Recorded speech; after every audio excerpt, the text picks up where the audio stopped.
Di tengah perairan kota Batam, terdapat sebuah pulau kecil yang sunyi dan nyaris terlupakan, yakni Pulau Boyan. Tak banyak yang tahu, disinilah Batam pernah berpusat. Pada masa penjajahan kolonial Belanda di abad ke-18, wilayah ini menjadi pusat administrasi dan pengawas pemerintahan untuk wilayah Kepulauan Batam.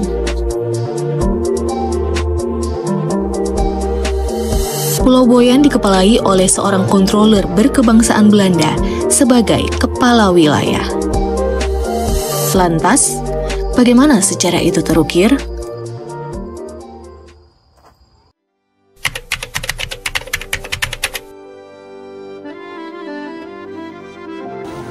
Pulau Boyan merupakan sebuah pulau kecil yang terletak di sebelah barat Pulau Batam, yang memiliki luas sekitar 1,39 km atau 10,74 hektar. Pulau Boyan terletak di seberang Pulau Bulu dan bisa diakses melalui perjalanan laut selama 10 menit menggunakan perahu boot dari Pelabuhan Rakyat Sagulung. Kini, Pulau Boyan hanya tersisa 7 rumah penduduk dengan mayoritas masyarakat berasal dari suku laut. Nama Pulau Boyan tercatat dalam berbagai arsip kolonial dengan ejaan lama, yakni Pulau Bojan.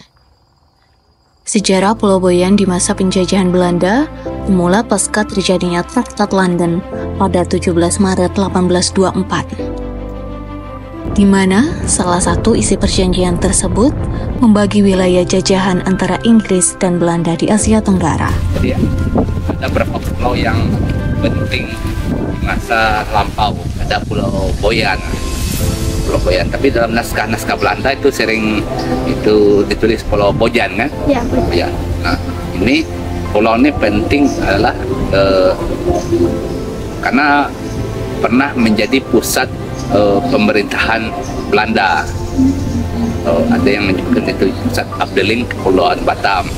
Tapi menurut saya lebih tepat onderafdeling ya. Kepulauan Batam itu setingkat kewedanaan. Jadi lebih rendah dari tingkat kabupaten kan afdeling. Kemudian onderafdeling ini kewedanaan, yang ada lagi yang di bawahnya levelnya kecepatan. Jadi dia level-level kewedanaan Pulau Boyan. Itu sekitar 1868 sampai 1906. Dan awalnya saya mengira ini mulainya sekitar 1830 sampai 1906. Tapi ternyata setelah saya baca-baca, ternyata Belanda itu baru menempatkan pejabat pemerintahnya untuk itu di Kepulauan Riau itu baru tahun 1868 di seluruh Pulau Riau, termasuk di Pulau Boyan tadi. Menurut buku Encyclopedie van Nederlands Indie, bagian 1, halaman 137, tertulis, Kepulauan Batam merupakan bagian dari Keresidenan Riau di bawah Onder en Controller atau pengawasan yang didirikan di Pulau Bojan. Selanjutnya, dalam buku Lis van de Voornaamste Aardrijkskundige Namen in den Netherlands Indigen Archipel pada tahun 1906, halaman 42, yang merupakan buku tentang daftar nama geografis terpenting di Kepulauan Hindia Belanda, juga tertulis bahwa Bojan atau Pulau Boyan merupakan afdeling Batam di wilayah Residen Riau. Dari kedua buku tersebut menjelaskan bahwa Pulau Boyan saat itu digunakan sebagai pusat pemerintahan afdeling Batam dalam wilayah Residen Riau dengan seorang controller berkebangsaan Belanda yang berkependudukan di Pulau Boyan. Dalam buku Encyclopedie van Nederlands Indie, bagian 3 halaman 447 tentang Riau en Onderhoek Riden, menjelaskan Pulau Bojan sebagai tempat tinggal para pegawai pemerintah kolonial. Berdasarkan informasi tersebut, Pulau Boyan saat itu digunakan sebagai pusat administrasi, pengurusan surat menyurat, bea cukai, serta pengawasan dan pusat pemerintahan Kepulauan Batam. Nenek tinggal pulau ini ikut suami dari tahun 60. Itu yang tempat bekas-bekas itu kan ada tempat bebek, menyara bebek, ada juga rumah penjara cukup semualah sini. Rumah sakit cukup semua ada. Oh, di sini ada dulu. Tapi waktu Belanda lah. Waktu Belanda. Tapi sekarang kan sudah tak ada. Udah nggak ada lagi. Cuma bekas-bekas saja lah gitu kan. Bekas-bekas. Ada lubang-lubang, ada kan 7 biji atau 8 biji. Lubang? Iya, itu kan Belanda kan dulu kan.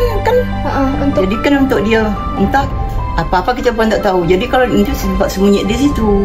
Oh. Ada lubang besar-besar semua di atas. Oh, arah bagian ke sana ya, Bu? Ya, ada ke sana lah semua. Semua kita tak bisa jalan. Iya. Udah tak bisa jalan memang. Udah pohon-pohon ditebang semua ya kan. Nah, itu cuma itulah sejarah ibu yang tahu itu. Di pulau ini pernah bertugas seorang controller Belanda bernama E.F. Jansen Van dan seorang letnan Cina bernama Tan Chap Ngoan pada 22 Desember 1890. Dengan keberadaan letnan Tionghoa tersebut menunjukkan bahwa warga keturunan Tionghoa telah lama menetap di kawasan ini. Sebagian besar mengembangkan budidaya gambir dan lada untuk Kepulauan Batam. Dalam literatur yang sama, buku Encyclopedie van Nederlands Indie, bagian 1 halaman 137 juga menjelaskan orang-orang yang tinggal di daerah Pulau Boyan berasal dari suku laut, orang hutan, dan suku darat. Letaknya yang berada di tengah jalur laut Kepulauan Batam menjadikan Pulau Boyan strategis sebagai titik pengawasan wilayah oleh pemerintah kolonial. Transportasi laut yang dominan saat itu menjadi peran penting pulau ini. Buku Overzicht der Rijk Renzen tahun 1919 bahkan mencatat keberadaan pelabuhan resmi di Pulau Boyan. Dokumentasi foto pelabuhan ini juga menjadi bukti nyata jejak aktivitas pemerintahan di masa lampau.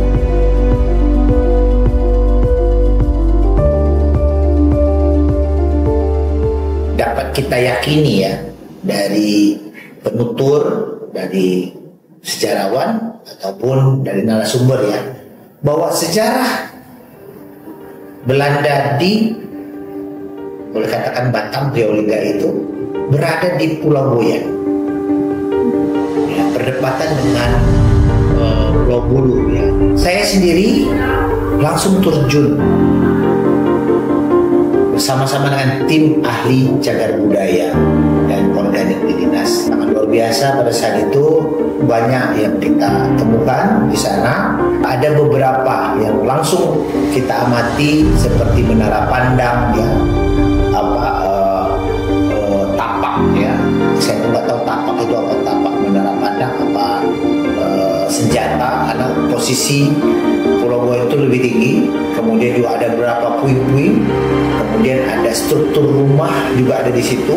Kalau kita lihat batanya sudah lama, kalau kita lihat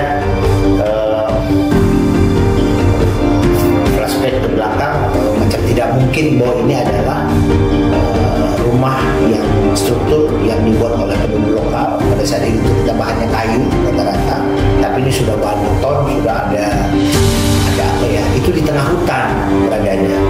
Ada beberapa kendi-kendi yang sudah pecah dan sebagainya. Barang yang saya sebutkan tadi itu merupakan ODCB, objek juga cagar budaya.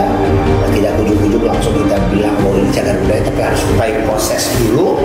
Tapi pengamatan, literasi dan sebagainya yang saya dapatkan bahwa semakin meyakinkan bahwa di situ adalah base-nya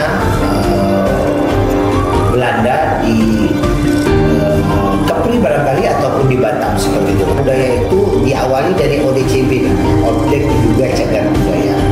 Itu boleh diusulkan pribadi, masyarakat, dan sebagainya. Intinya bahwa Batam sudah punya RDTR, karena detail tata ruang. Setiap kecamatan itu sudah ada pemetaan peruntukan lahannya. Ya, dan alhamdulillah di RDTR kita sekarang di RDTR itu semua kecamatan itu mempunyai kawasan wisata.